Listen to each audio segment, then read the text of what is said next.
డౌటే మరి లేదు. కాబట్టి హ్మ్. అది ఎడ్యుకేషన్ అనేది 2, 3 ఏళ్ళు, 4 ఏండ్లు ఫలితాలనివ్వదు. హ్మ్. దానికి ఒక టైం కావాలి. బెస్ట్ ఎగ్జాంపుల్ నా దగ్గర లివింగ్ ఎగ్జాంపుల్ కస్తూరిబా స్కూల్. హ్మ్. కస్తూరిబా స్కూల్ ఫస్ట్‌లో మేము ఆర్ఫన్స్‌కి, హ్మ్. ఆర్ఫన్స్, సెమీ ఆర్ఫన్స్, హ్మ్. డ్రాప్ అవుట్స్, హ్మ్. అది ఆడపిల్లలు వీళ్ళకి పెట్టాం. హ్మ్. ఈరోజు వెళ్ళండి కస్తూరిబా స్కూళ్ళకి, దానికి కొంచెం డిమాండ్ ఇంకెవరికి లేదు. అవును. ఇప్పుడు నా దగ్గరికి వస్తుంటారు, సార్ మీవే కదా సార్ అంటే, నావెక్కడ 10 ఏళ్ళు అయిపోయింది నేను చెప్తా ఉంటాను. రికమెండేషన్స్ కోసం సీట్లు. పాపం హ్మ్. నాకు చెప్పండి సార్ మా అమ్మాయికి అని చెప్తుంటాను. హ్మ్. ఈరోజు ఈ కులం లేదు, మతం లేదు, అందరూ ఆడపిల్లలు చదువుకుంటే ఆడిపోయారు. హ్మ్. దాన్ని రకరకాల మేము అనుకున్నాం, బాబు గారు ఒప్పుకున్నారు, హ్మ్.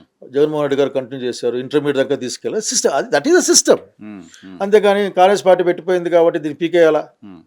లేకుంటే చంద్రబాబు నాయుడు పెట్టారు కాబట్టి దీన్ని మూసేయాలా, హ్మ్. జగన్మోహన్ రెడ్డి పెట్టారు కాబట్టి కూలగొట్ట, అట్లా అట్లా ఉండడానికి లేదు. అది హ్మ్. ప్రాసెస్, అది బెస్ట్ ఎగ్జాంపుల్ అది నా దృష్టిలో. హ్మ్. హ్మ్. ఇప్పటికి కూడా అడుగు అడుగు ఇంటర్మీడియట్ దాకా చదువు చెప్తారు అక్కడ. ఇవి ఆరోగ్యశ్రీ లాంటివి, ఆ, ఫీజు రియంబర్స్మెంట్ లాంటివి. రేపు పొద్దున డిగ్రీ కాలేజ్ చెప్తారేమో. హ్మ్. ఇవాళ నాలాంటి వాళ్ళు మరి అధికారులు రాగలి వచ్చామనుకోండి, హ్మ్. హ్మ్. నేను ఖచ్చితంగా డిగ్రీ కాలేజ్ ప్రపోజ్ చేస్తాను, హ్మ్. వీళ్ళ పిల్లలకి డిగ్రీ కాలేజ్ పెట్టాలా అని చెప్తాను. హ్మ్. హ్మ్. ఆరోగ్యశ్రీ ఉంది హ్మ్. మీరు చెప్పినట్లే, హ్మ్.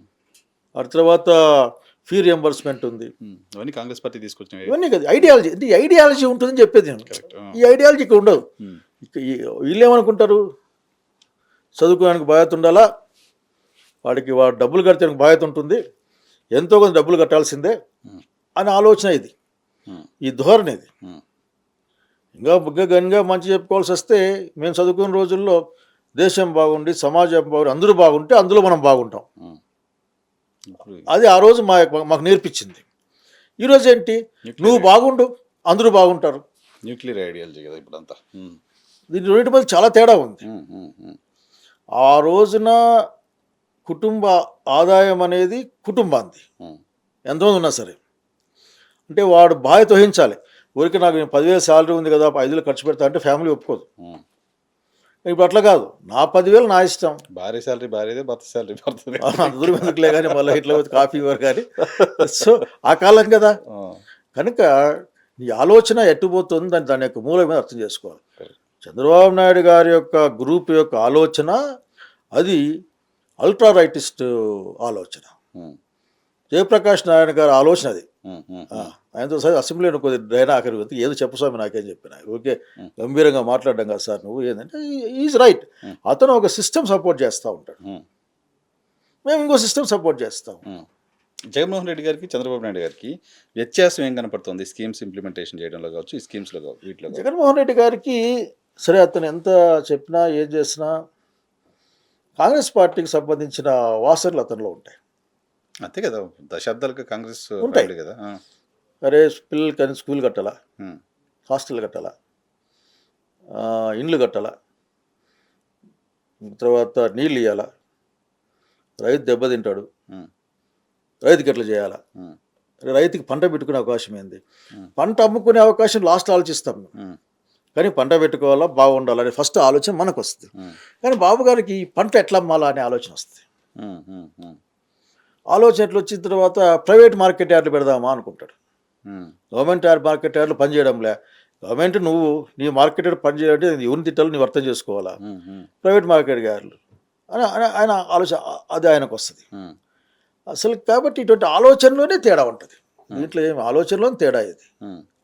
ఈ తేడా నేను అడుగుతా ఉన్నా, నాకు గవర్నమెంట్ నుంచి ఇంతకుముందు కాంగ్రెస్ పార్టీ మన ఎదురుగా అన్ని అమ్ముడుపోయినాయి అనుకో, హ్మ్. కానీ మనం ఏదో ఇన్నోవేటివ్ ఐడియా చేయాలి కదా, చేయాలిగా. అది కదా. హ్మ్.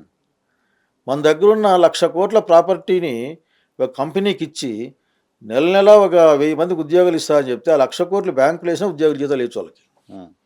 పని చేయకుండా జీతాలు ఇవ్వచ్చు. ఆ, హ్మ్. హ్మ్. అది కాదు కదా. హ్మ్. కనుక ఎట్లా సంపద లేక ఎట్లా వాళ్ళు తప్పని చెప్తున్నా నేను. హ్మ్. హ్మ్. హ్మ్. నేనేమంటే అది అది ప్రజల దృష్టిలో పెట్టుకొని చేసే ఆలోచన కాదు. హ్మ్. అది ఇంకొకరిని దృష్టిలో పెట్టుకుని, నరేంద్ర మోడీ యొక్క ఆలోచన కూడా అతనిది కాదు కదా, వాళ్ళ సిస్టమ్ ఆలోచన అది. హ్మ్. సో డబ్బులు ప్రపంచంలో దేశంలో ఉన్న డబ్బులన్నీ వాళ్ళకి ఇవ్వడం, రైట్ ఆఫ్లు చేయడం, హ్మ్. వేవ్ ఆఫ్లు చేయడం, హ్మ్. ఇక్కడ అసలుకి ఏం చేయకపోవడం, హ్మ్. ఇక్కడ ఇక్కడ ముక్కు మీద వసూలు చేసుకోవడం, హ్మ్. అటువంటి ఆలోచనే ఉంటుంది. మీటర్లు పెట్టం. హ్మ్. మీటర్లు మేము ఉంటే పెట్టేవాళ్ళం కాదు, పెట్టేసరికి హ్మ్. మేము పెట్టం, మీటర్లు ఉంటే పెట్టం మేము. హ్మ్. ఆయన పెట్టేశారు కదా ఆయన చంద్రబాబు నాయుడు గారు పెట్టేస్తున్నారు కదా. ఆల్రెడీ పెట్టేసారు 1 వరకు ఆపగలిగాం. ఉమ్, ఇప్పుడు ఆపే పరిస్థితి లేదు మా దగ్గర. ఉమ్, ఉమ్, ఏమంటే ఈ ఆలోచన ధోరణిలో అసలు ఆలోచన ధోరణిలోనే తేడా ఉంటాయి. ఉమ్, అందరికీ ఇంటికి డబ్బులు ఇస్తే బాగుంటుంది కదా అని జగన్మోహన్ రెడ్డి అనుకున్నారు. ఉమ్, నాయకులు ఏమనుకున్నా అంటే ఇట్లా కాదు ఇంకో విధంగా చేసినచ్చు కదా అని నాయకులు అనుకున్నాడు. ఉమ్, చంద్రబాబు నాయుడు అసలు ఇది ఇట్లా టీనే ఇవ్వకూడదు, అసలు ఇది ఏందని ఇవ్వక తప్పదు అతనికి, దాన్ని పెంచక తప్పదు. ఉమ్, కాకపోతే వాళ్ళ నాయకుడు ఒక ఆయన అన్నారు కదా, పచ్చ బిల్లు వేసుకుంటే కాఫీలు టీలు ఇస్తామని ఎదట్లేదా అదే ఎవడో కామెంట్ చేసి చూసాడు అచ్చెన్నాయుడు గారు. ఎవరో ఒక ఆయన, వాళ్ళ లీడర్ ఎవరో ఆయన. ఉమ్, దాన్ని ఇప్పుడు ఈయనకి డిస్క్రిమినేషన్ అది. ఉమ్, ఉమ్, ఉమ్, కాబట్టి ఆలోచనే తేడా ఇద్దరికి. ఉమ్, ఉమ్, ఉమ్, దీంట్లో ఒక ఆయన డిస్ట్రక్షన్ అనుకుంటాడు, ఉమ్, ఒక ఆయన కన్స్ట్రక్షన్ అనుకుంటాడు. ఉమ్, నేను మదర్సాలో ఇంగ్లీష్ చెప్పండి అని చెప్పాను. ఉమ్, మదర్సాలో మీ పుస్తకాలు చెప్పండి, ఉమ్, కానీ మా పుస్తకాలు కూడా చెప్పండి అని చెప్పాను. ఉమ్, పెద్దగా వచ్చారంతా వాళ్ళ పూజారులు, వాళ్ళేమో ముల్లాలు అట్లా వచ్చారు. అవును. మీరు అనవసరం ఇన్వాల్వ్ అవుతున్నారు అని చెప్పిన. నేను మీ దాంట్లోకి ఇన్వాల్వ్ కాలేదు. నేను ఉమ్, ఉమ్, మా డబ్బులు మీకు ఇవ్వాలంటే ఉమ్, మా చదువు కూడా చెప్పండి, ఉమ్, సింపుల్. మీ చదువు చెప్పుకోండి, ఎవరు వద్దన్నారు. ఉమ్, అంటే అట్లా కాదు, రెండు పుస్తకం సార్ ఈ పుస్తకం మీద మా వాళ్ళు అట్లా చెప్తారు కదా, తెలుగు వాచకంలో అసలుకి ఇంకో మహత్యం అని చెప్తారు, సైన్స్లోనేమో ఆఖరికి ఇది సైన్స్ అని చెప్తారు. కనుక ఆ డిఫికల్టీ మాకు కూడా ఉంది, మీకే కాదు, మీరు అనుకుంటారు అంతే. Same difficulty for us also. Um, మీరు ఇంకొద్ది వ్యవస్థీకృతం చేస్తాం. సో ఇట్లా ఒక ఐడియాలజీ ప్రకారం పనిచేయాల్సిన అవసరం ఉంది. సో జగన్మోహన్ రెడ్డి గారు అతనుకున్న ఒక ఐడియాలజీలో పనిచేశారు. ఉమ్, దాని ఫలితాలు అర్జెంటుగా రావు అవి, ఉమ్, ఉమ్. టైం పడుతుంది. టైం పడి ఇప్పుడు ఇన్స్టెంట్ ఎలక్షన్ రిజల్ట్ కోసం చేసినవి కాదు. కాదు అవి. ఉమ్. అది అది అది ఇట్స్ ఫౌండేషన్. అది పెట్టుబడి, సమాజంలో పెట్టుబడి, అది డెవలప్మెంట్ పెట్టుబడి. ఇప్పుడు కేరళ గురించి మనం గొప్ప మాట్లాడతాం, because they're all are educated. Correct. So education ఉంటే ఆటోమేటిక్గా ఆ ప్రాంతం ఒక విధంగా అభివృద్ధిలోకి వెళ్ళిపోద్ది. వారి ఆలోచన ధోరణిలో మార్పు వస్తుంది. దానికోసం ఎడ్యుకేషన్ తప్పనిస్తే ఏదో కొద్దిమంది సూపర్ హ్యూమన్స్ని తయారు చేసి ఆ సూపర్ హ్యూమన్ మోడల్స్ ముందు పెట్టుకుని చేసేది కాదు. వాళ్ళు తయారయ్యే కొద్ది రావచ్చు కాక.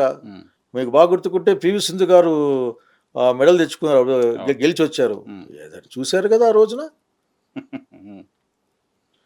ఒలింపిక్స్లో మెడల్ తెచ్చారు కదా మీరు, ఆ రోజు చూశారు కదా మీరు. మామూలు చూసి నేనైతే ఆశ్చర్యపోయినా, మరి ఇదేదో బాగుంది, ఏదో కొత్త ఫ్యాషన్ బాగుంది అని. కాబట్టి ఇద్దరి మధ్య ఆ తేడా ఉంది.